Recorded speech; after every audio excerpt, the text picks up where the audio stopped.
नमस्कार, मैं शिबू खान।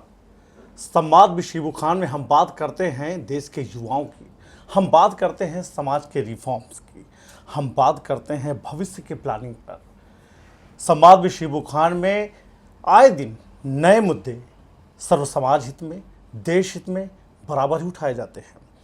आज हमारे इस टॉक शो एपिसोड में हमारे बीच में वो शख्सियत मौजूद है जो युवाओं में, या यूं कहें कि देश में सामाजिकता को बढ़ाने में विश्वास रखते हैं।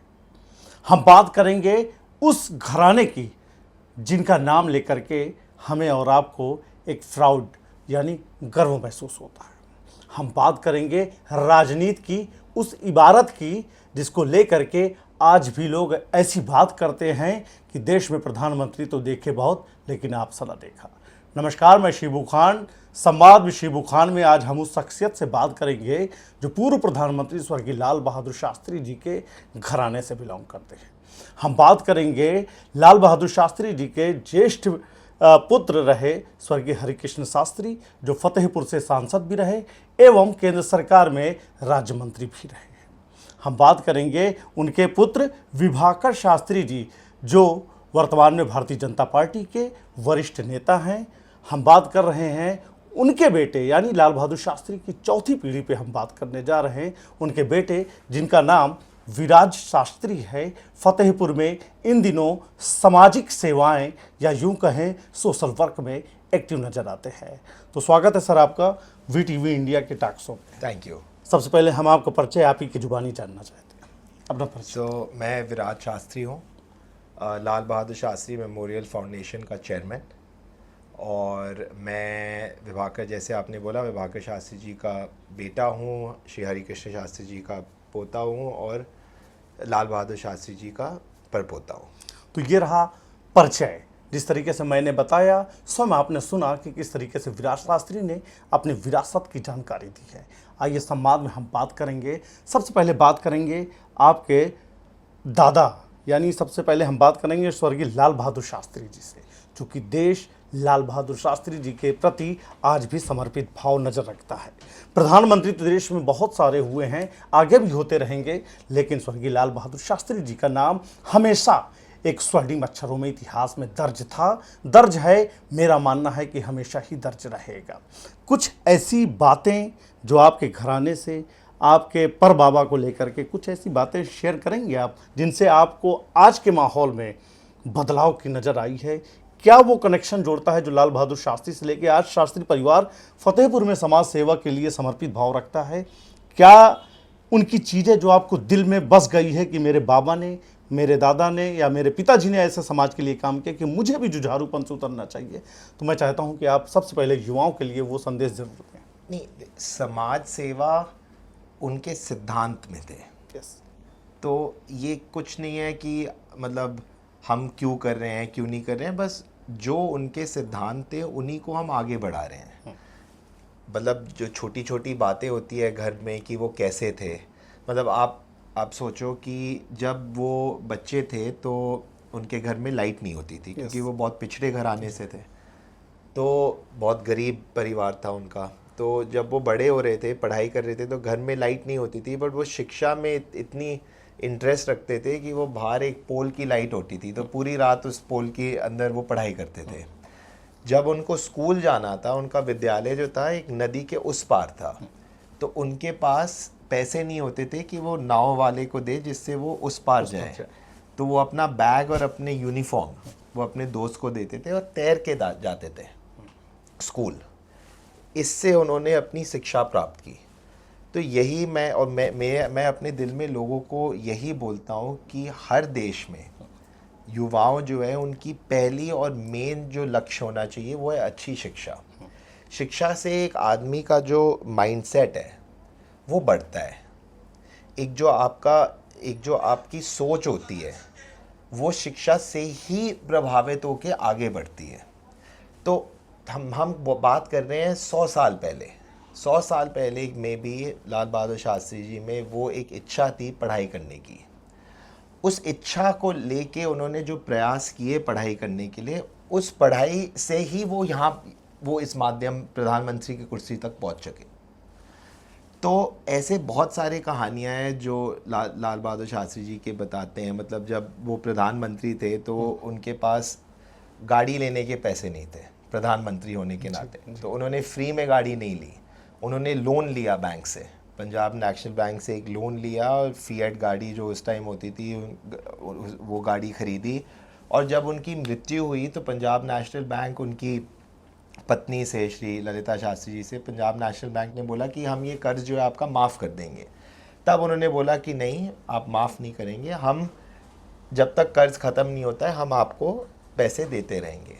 तो ये उनके सिद्धांत थे जो मतलब मेरे अंदर है। तो जैसे आप कहते हो ना कि फतेहपुर क्यों या ये क्यों, तो ये मैं आज कोई सोच लेके नहीं आया हूँ। जैसे मैंने पहले भी बोला है, ये एक रिश्ता है मेरा फतेहपुर से 46-50 साल के लिए, जो मेरे दादा ने बनाया, जो मेरे पिताजी ने निभाया, जो अब मैं निभाने आया हूँ। और उन लाल बहादुर शास्त्री जी के ही सिद्धांतों पे हरि कृष्ण शास्त्री जी चले, विभाकर शास्त्री चले और अब विराज शास्त्री चलने आए।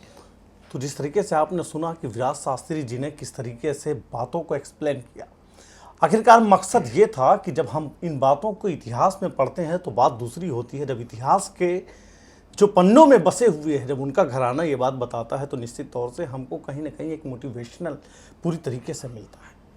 विराज शास्त्री जी ने जिस तरीके से बताया कि उनके बाबा का समर्पण भाव शिक्षा के प्रति था, वही नज़रिया लेकर के आज फतेहपुर जनपद या यूं कहें समूचे देश में लाल बहादुर शास्त्री मेमोरियल फाउंडेशन के माध्यम से शिक्षा, स्वास्थ्य एवं रोजगार के प्रति अलग जगाने आए हैं।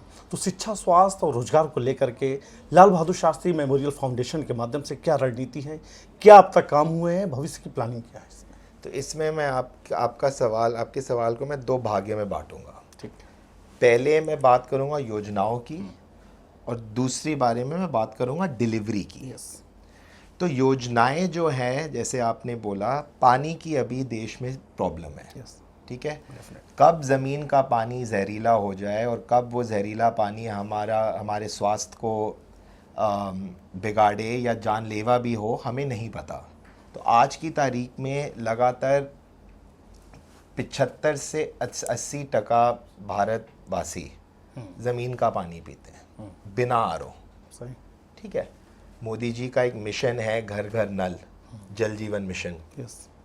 उन्हीं के सिद्धांतों पे हमने ये ठान लिया है कि जिन गाँव में, जो पिछड़े गांव है, जिन गांव में पानी पीने का पानी, जो ज़मीन का पानी है, वो शुद्ध ना हो, वहाँ पे हम एक आरओ प्लांट लगाएंगे। उस आरओ प्लांट लगा के उस गांव की सारे लोग फ्री ऑफ कॉस्ट आरओ का पानी पी सकते हैं। हमारी एक टीम है जो लाल बहादुर शास्त्री मेमोरियल फाउंडेशन की टीम है, वो हर गांव जाती है, वहाँ पे पानी की टेस्टिंग करती है। पानी टेस्टिंग में पैरामीटर होते हैं, जहाँ का भी पानी उन पैरामीटर्स को मैच नहीं करता है वहाँ पे हम आरओ प्लांट लगाएंगे, पहली।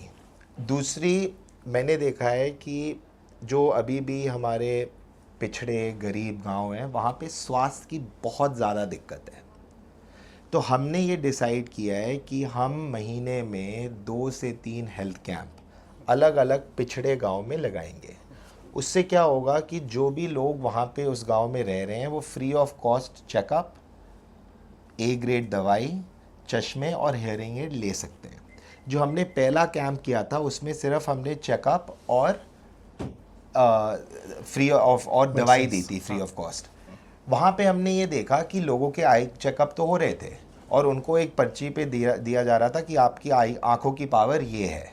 फिर मैंने देखा कि जिन लोगों को उस पर्ची पे आँखों की पावर लिख के दी या उनको बोला गया कि आपके कान में कुछ दिक्कत है, आप हेयरिंग एड लगाएं, वो लोग वो पर्ची लेके वापस चले गए। तो मेरे दिमाग में ये था कि वो लोग क्या जाके सच्ची में चश्मे लेंगे, क्या उनके पास वो सुविधाएं हैं जिससे वो चश्मे या हेयरिंग एड खरीद सकते हैं। तो मैंने ये ठान ली कि जो हम दूसरी हेल्थ कैंप लगाएंगे उसमें हम चश्मे भी देंगे फ्री ऑफ कॉस्ट और हियरिंग एड भी देंगे। तो उसके बाद जो हमारे कैंप लगे उसमें हमने चश्मे, हियरिंग एड, दवाई और चेकअप सारी फ्री ऑफ कॉस्ट की सुविधाएं दी। उसके बाद आते हैं शिक्षा पे। शिक्षा पे बहुत सारे यहाँ पे हमारे गवर्नमेंट स्कूल हैं। उन गवर्नमेंट स्कूल को हम परख रहे हैं कि कौन से गवर्नमेंट स्कूल में हम मदद कर सकते हैं। जो स्कूल फिर हम पिकअप करते हैं, सेलेक्ट करते हैं, उन स्कूलों में हम लाल बहादुर शास्त्री फाउंडेशन जाएगी और उन स्कूल को गोद ले लेगी और वो स्कूल फिर हम चलाएंगे। उसमें हम स्मार्ट टीवी देंगे, उसमें हम टैबलेट देंगे, उसमें हम एआई के स्किल डेवलपमेंट क्लास कराएंगे। तो एक ऐसा संदेश भेजेंगे कि हमारे गांव की जनता, उनके जो बेटे हैं, उनके जो बेटियां हैं, वो भी शहर की एजुकेशन, शहर की शिक्षा के लेवल की पढ़ाई कर रही है, अपने गांव में पाए। वो हमारा गोल है। बहुत बढ़िया। तो जिस अब तरीके से दूसरी चीज़ हम आते हैं डिलीवरी पे। ये तो हमारी बातें हो गई। अब मैं आता हूँ डिलीवरी पे। 2 महीने पहले हमने कुसुम्बी गांव में एक आरओ प्लांट की भूमि पूजन की थी। 30 मई को पिछले हफ्ते श्री सतीश महाना जी, जो यूपी विधानसभा के अध्यक्ष हैं, वो फतेहपुर पधारे और उनने उन्हीं आरओ प्लांट का उद्घाटन कर दिया। तो जिस आरओ प्लांट की हमने भूमि पूजन की थी, वो आज आरओ प्लांट बन के चल रहा है। अब हम दूसरे गांव जा रहे हैं ढूंढने के लिए कि और आरओ प्लांट की आवश्यकता कहाँ पे है। उसके बाद हम आते हैं हमारे हेल्थ कैंप्स की, जो स्वास्थ्य के शिविर लगा रहे हैं। हमने पहली कैंप की थी महीने मार्च में। आज जून का पहला चौथा दिन है, हमने 4 कैंप ऑलरेडी लगा लिए और कल हमारा 5वां कैंप है। तो हम यहाँ पे सिर्फ काम के बारे में चर्चा करने नहीं आए हैं, हम यहाँ पे काम करने आए हैं और डिलीवरी करने आए हैं, जिससे हमारा काम बोले।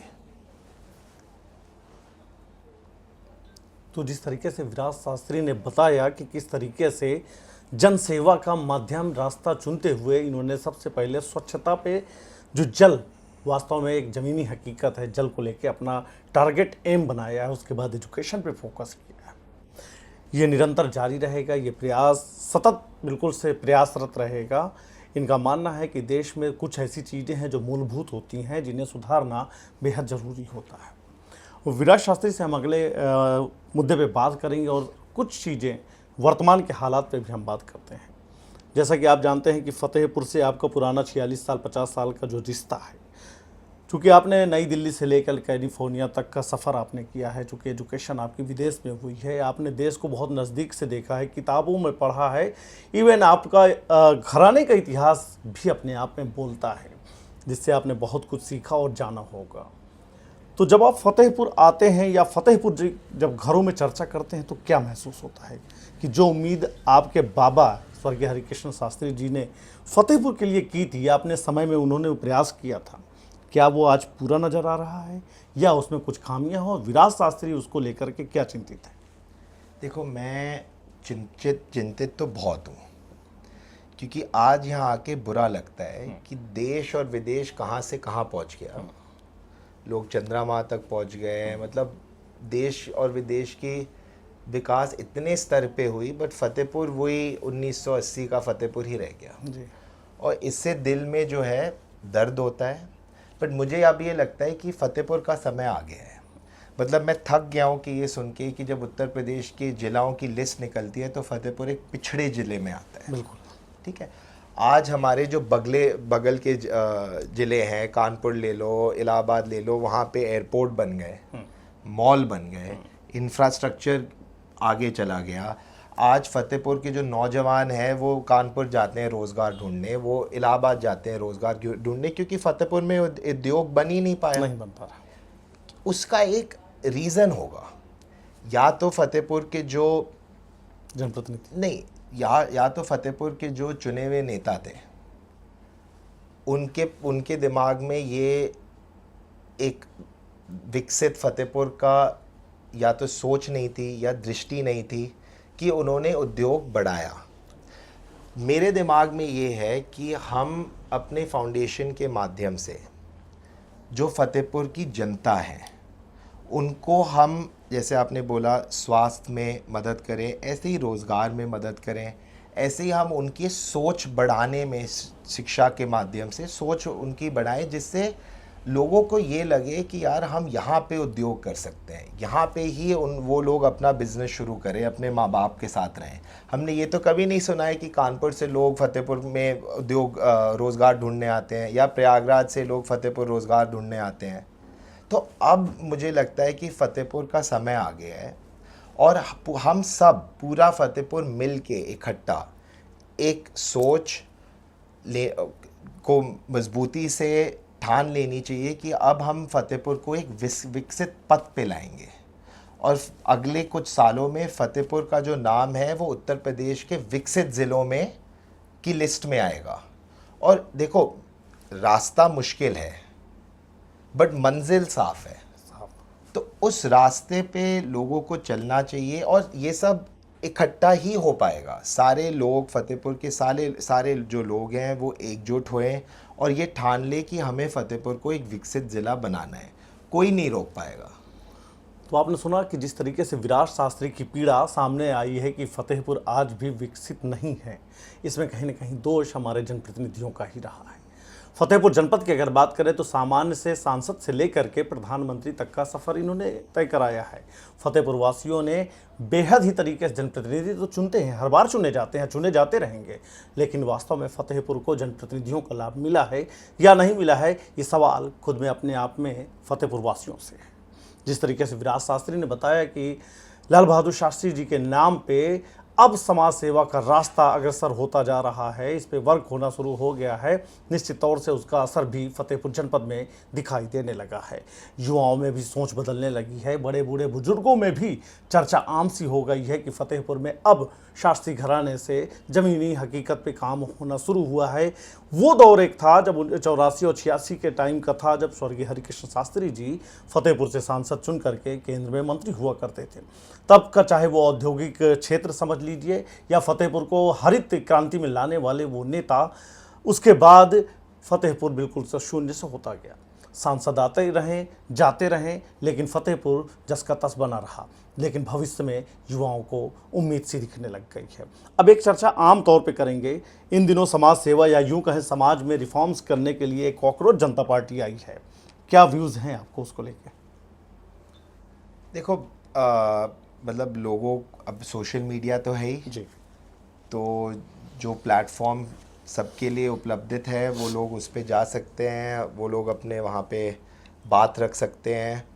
बट अभी सिर्फ 10-15 दिन हुए हैं, तो मुझे नहीं लगता है कि कॉकरोच जनता पार्टी पे टिप्पणी देना अभी उचित रहेगा। चलिए एक छोटा सा सवाल, चूँकि युवाओं की आवाज़ भी है, विराट शास्त्री घराना चूँकि राजनीति से पहचाना जाता है, समाज सेवा के नाम पे क्या फतेहपुर में राजनीति विषाद बिछाने की तैयारी चल रही है?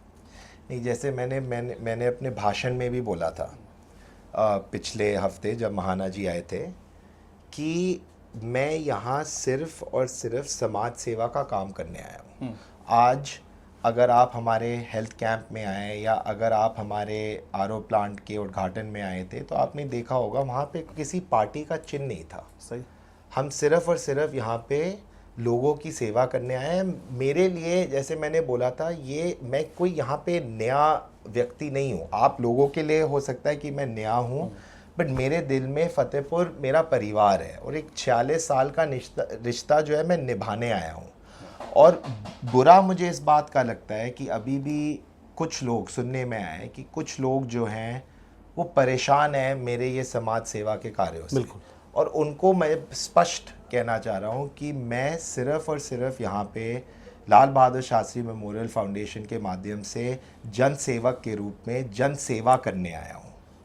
तो स्पष्ट है कि विभाकर शास्त्री जी के सुपुत्र विराज शास्त्री बार बार एक ही बात का संदेश दे रहे हैं कि हम जनसेवा के लिए आए हुए हैं, हमारा मकसद समाज में रिफॉर्म्स है, सुधार है, लोगों को जागरूकता देना, लोगों के स्वास्थ्य के प्रति चिंतित होकर के उनका जो भी इनके हाथ से बन सकेगा उसके लिए प्रयासरत है।